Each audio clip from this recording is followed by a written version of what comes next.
line offense and defense yet, but we did a 3rd and goal at the 2 for both our first and second group, and it was evenly matched.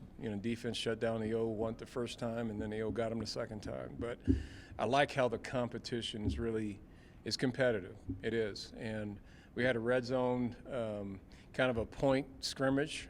So if the defense gets a stop, they get 7 points.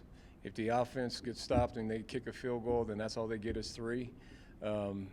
The offense ended up winning. The defense was I think they were up early 11-0, and then the offense kind of came back, and it was the first to 18, and the offense ended up beating them. But it was good. I liked the work. It was exciting work. I like to see them guys compete, so that was a good thing. We got out of today without any injuries, which is really important.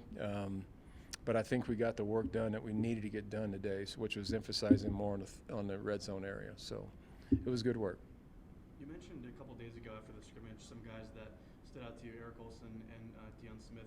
With some of the guys ahead of them that are a little bit banged up this spring, how important is this period for them to kind of assert themselves and kind of maybe take a hold, force themselves to be a big part of the offense come fall?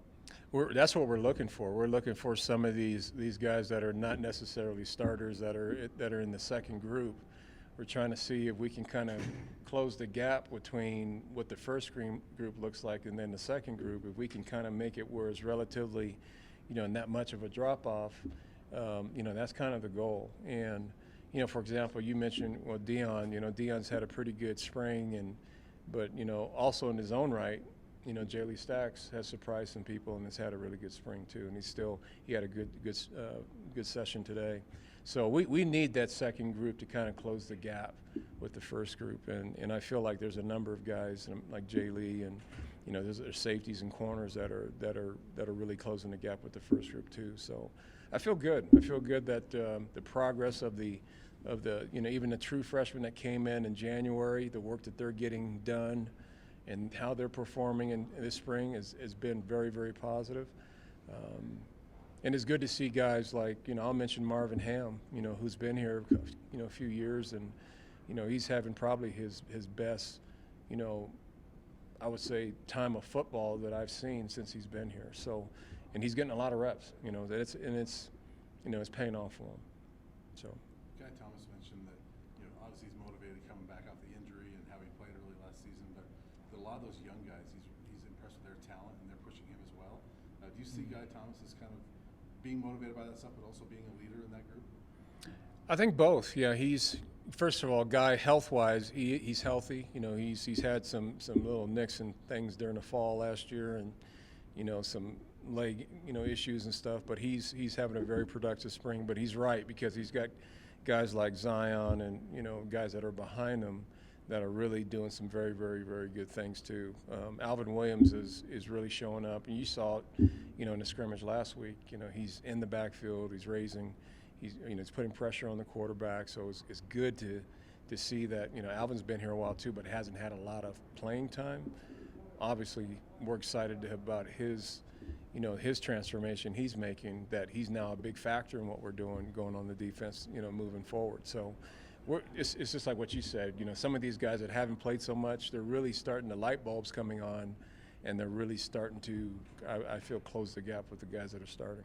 You've got a number of veterans returning on the defensive line, some promising redshirt freshmen that we've talked with you a couple times about, and then a guy like Naeem Rodman too, looking to make a bigger splash this year. But you talk to some of those players individually, and it almost seems like they have something of an underdog mentality, feeling like people are maybe counting them out already, that they do have to prove people wrong.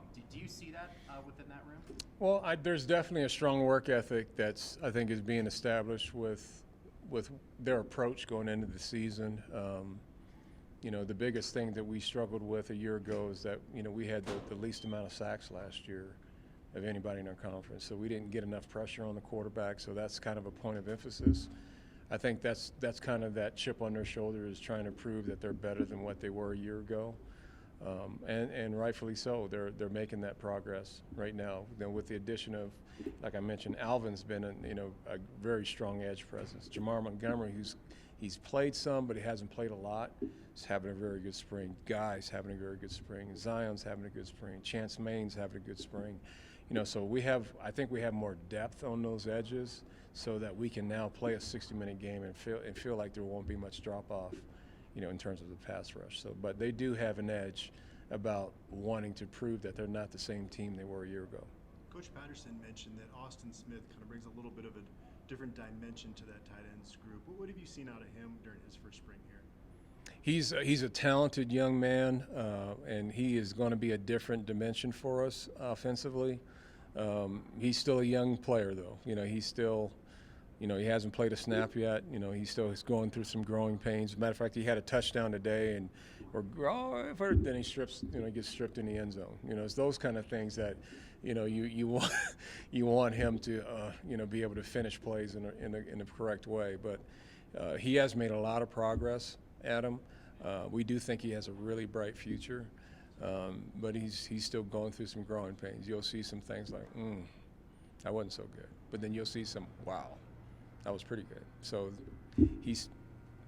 let's hopefully keep building on the wow category and eliminate the stupid stuff. So I won't say stupid stuff, but the stuff that is inexperienced, out there. But he's growing. He's getting better. He really is. In the scrimmage today, who on the defense was putting pressure on the offense to get that early lead, and how did the game turn around? Who was that star player on the offense? The star player on the offense, I would say right now is, it was Jay Lee, today. He did some really, really positive things. Dion had a touchdown towards the end in the last series too, but I would say Jay Lee has been a guy that has been a little bit more consistent in whenever he's out there, he's made plays happen. It's been very surprising to all of us, but we're excited, in the same sentence though. But I would say he's probably one of those guys. Austin had a touchdown in the scrimmage today. Then he quickly got stripped. So, but at least he broke the plane, and it's going to be a touchdown. It's a touchdown, but it's just him being able to finish plays. Our offensive line, I would say, is a different group than it was a year ago. I can tell you that for sure. They're a different group, and they in a way they have a chip on their shoulder too. They didn't feel like there was a great year for us in both fronts a year ago, on the offensive line and the defensive front. So that competition up front is fierce, where there's a lot of, jaw talking and people fisticuffs, stuff like that. There's a lot of stuff going on. Some that we're trying to control, but the other part we know we get it because they're being really competitive. But I'm pleased with the progress on both sides of the ball up front. Even in the scrimmage, I didn't talk to you guys on Monday, but you talked to the other coaches. We had, I think, 68 yards rushing with a 2.4 yard average. That's pretty good. And you guys saw it. Running the ball is not as easy as it was a year ago. We did some things better, early on in the season a year ago, stopping the run, but towards the end of the season, that was challenging for us. And I think this defense this year is going to be able to sustain that type of stopping the run progress on the defensive side. Tommy Brown's a guy that, when you talk to some players, he seems to be a popular guy so far. He's my jokester. As far as what but he's been great. You know what? He's first of all, he came in with a great work ethic about just getting to work and being very responsible that way. And now he's grown to being one of the popular guys on the team, and he's a very good player. From the football side, he's a really good player, very good addition for us. But the other part I like too is that he's quietly, over time, in a short period of time, he's become a popular guy and a guy that everybody enjoys having on the team. So he's done a great job at just adjusting and getting here and getting in this program, and now he's a big part of who we are. Anything else for Coach? All right. Thanks, Coach. Okay. Thank you.